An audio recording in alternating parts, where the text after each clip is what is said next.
Wolverine Sports Magazine is presented by Meijer.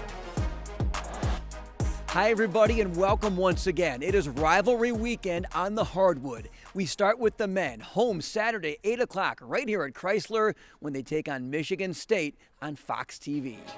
You may recall a few weeks ago in East Lansing, the Wolverines played well early and had a halftime lead, but lost 81-62. The last time they tipped off at home, Michigan upset then number 11 Wisconsin at Chrysler. Tuesday night, the Maize and Blue dropped a 97-68 decision at number 14 Illinois. Terrence Williams led Michigan with 17 points and 6 rebounds on a night they hit only 1 of 10 from 3. The Illini countered with 12 triples. Star Terrence Shannon Jr. scored a game-high 31. The women got back on track Saturday with a dominating performance against Rutgers. The Wolverines scored 20-plus points in all 4 quarters to win at 86-58 in its annual Pink game. Cameron Williams led the charge with a career-best 23 points. Jordan Hobbs was next with 16. The Wolverines are in Iowa City tonight, February 15th, to take on Caitlin Clark and the 4th-ranked Hawkeyes. Michigan State visits Sunday at noon. Shifting to hockey, where Michigan scored first last Friday at Yost Arena in its weekend opener against MSU. Gavin Brindley tallied midway through the game his 16th of the season, but that was it for the Wolverines. The 9th-ranked Spartans took the lead on a pair of goals in the third and added 2 empty netters to pull away 5-1. Saturday, a sold-out crowd for the duel in the D at Little Caesars Arena, where Michigan's 6-game win streak in the trophy game came to an end. Second period, Dylan Duke notched his 10th power play goal of the season, and that tied the game at 1. But MSU answered by finding the back of the net twice in the frame to take a 3-1 lead. Brindley scored halfway through the third, making it a 3-2 game, and that's how it ended in the Motor City. With 6 games left, beginning this weekend at Penn State, Michigan has some work to do to make a run at an NCAA tourney berth. We know where we're at in the pairwise, and we know what we have ahead of us, but we kind of just look at ourselves in the mirror and what we can do each and every day, getting better in practice, preparing for Penn State this weekend, and we know that that's 2 big games. Pagula is a tough spot to play in, and so we just got to go first 5 minutes mentality and go shift by shift, and I feel like we've been playing some really good hockey. It's just the puck hasn't bounced our way. We've played some good teams. As long as we stick with it, we'll start to get those bounces, and we'll start to win more games, and then we'll be hitting our stride at the right time going into the playoffs. It's pretty obvious what needs to happen, and I think just playing with that desperation every shift, every period, every game, it needs to happen, right? There's no ifs, ands, or buts. It's desperation mode from here on out. It's game 7 for us from here on out. Wolverine Sports Magazine is presented by Meijer and brought to you in part by Alro Steel, by Abso Pure Water, and by Grand Traverse Resort. After knocking off 2nd-ranked Iowa last week, the 9th-ranked Rustlers trekked to Nebraska, where the number 5 Cornhuskers won the first 6 matches of the night and cruised 25-7.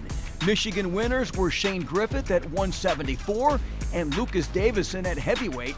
The Wolverines traveled to Indiana Friday night. Softball is in Boca Raton, Florida this weekend. Last weekend, they were in Tampa to open their season at the USF Rawlings Tournament, going 4-1 over the 3-day event. Let's go Blue! This was a confidence-building start to the season for the Wolverines, who knocked off Illinois State, Bethune-Cookman, Oregon State, and number 17 Florida. All 5 pitchers saw action as Michigan had its best showing at the tournament since going 5-0 back in 2020. Another spring sport getting started, baseball. The Wolverines off to Arizona this weekend for a 4-game series with Western Michigan. Those games will be in Glendale at the Camelback Resort, the spring training home of both the LA Dodgers and the Chicago White Sox. We're all super excited, ready to compete for Michigan. We've talked about that a good amount, just kind of putting our egos aside and just competing and trying to win for this university. I get asked the question a lot, like, how you guys going to be this year? I'm like, you know what, with 27 new faces, I have no idea just yet. Ask us more probably the end of March, we'll have a better idea. But The thing that's really amazed me with this many new people is how quickly they've come together in the locker room. And I've got to believe at some level that that's going to translate to what we do on the field, and I attribute that honestly to the guys that were here before, are part of that culture. The combination of a large freshman class and the ever-changing environment that the transfer portal allows gives Coach the opportunity to quickly craft the program to his liking. Our team has everything that we need, all the tools, all the skills, and it's all in the matter of just believing in one each other and being there for each other and keeping the team as one. It's not always the best team that wins. Talent definitely helps, but when you believe in one another and can truly say that you're a group of people like working for the same thing, I think that means a lot more than people understand. Lacrosse season is here. The men opened at Powerhouse, Virginia last Saturday. Lehigh grad transfer Justin Tiernan led the Wolverines with 3 goals in his Michigan debut, while Ryan Cohen and Bo Lockwood each had 4-point afternoons. Michael Boehm became the 3rd player in program history to reach the 100 career goal barrier, but the 3rd-ranked Cavaliers knocked off the number 11 Wolverines 19-11. During Tuesday's home opener against Canisius, head coach Kevin Conry set a program record with 51 guys getting playing time. 11 Wolverines scored and 14 recorded a point. Boehm led the attack with 5 goals and a pair of assists as Michigan won 21-5. Obviously, we're disappointed with Saturday's finish, so the best medicine is to play. And we were just looking for how hard we can play coming out and just shaking off that tough loss of the weekend. And, proud of our guys' first quarter really set the tone for the whole game. Like the men, the women are ranked and hoping for big things this spring. Michigan rolled Jacksonville 19-1 in the Sunshine State Saturday in its season opener. All-American Jill Smith scored 4 goals, while Kaylee Dyer and Jane Federoff each scored a hat trick. The Wolverines beat Cincinnati Wednesday afternoon on the road to go to 2-0. Congrats to the 5th-ranked women's tennis team who reached the championship match of the ITA indoor event Monday in Seattle against Oklahoma State. The Wolverines beat Cal, Virginia, and North Carolina State to reach the final. OSU took a 3-0 lead after winning the doubles point and straight set wins at the number 2 and 6 singles spots. The Wolverines tied the match after wins by Gala Mesaharitu, Jaden Brown, and freshman Piper Charney. The Cowgirls won the deciding point at the number 1 singles match to claim the indoor title. The runner-up finish was the best at the national tourney in Michigan program history. The men are ranked 13th and continued their winning ways February 9th with a commanding 6-1 win over Notre Dame. Michigan won the doubles point and 5 of 6 singles matches to roll past the Irish at the Varsity Tennis Center. Tuesday, a doozy. Number 2 TCU was in town. The Horned Frogs lived up to their billing by taking the doubles point and then winning 3 consecutive singles matches to snatch a 4-0 victory.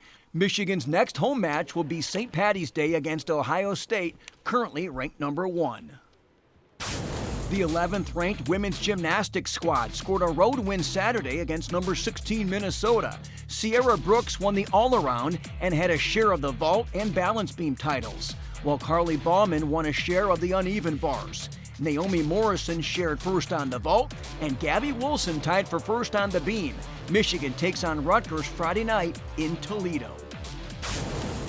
Men's gym sits 4th in the national poll and beat number 3 Nebraska Saturday at Cliff Keen Arena.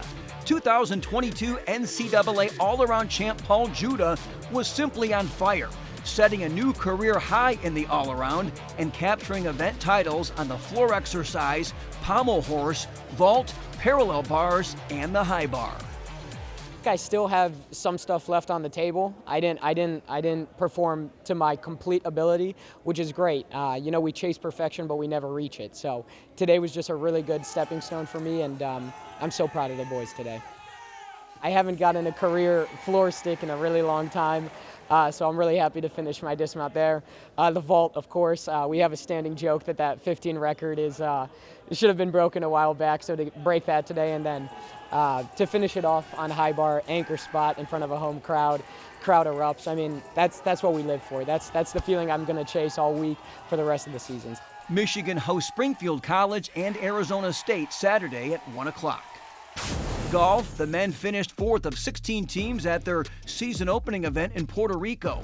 And listen to this, junior Hunter Thompson took medalist honors with a 3-day total of 15 under par, the second lowest 54-hole score in program history.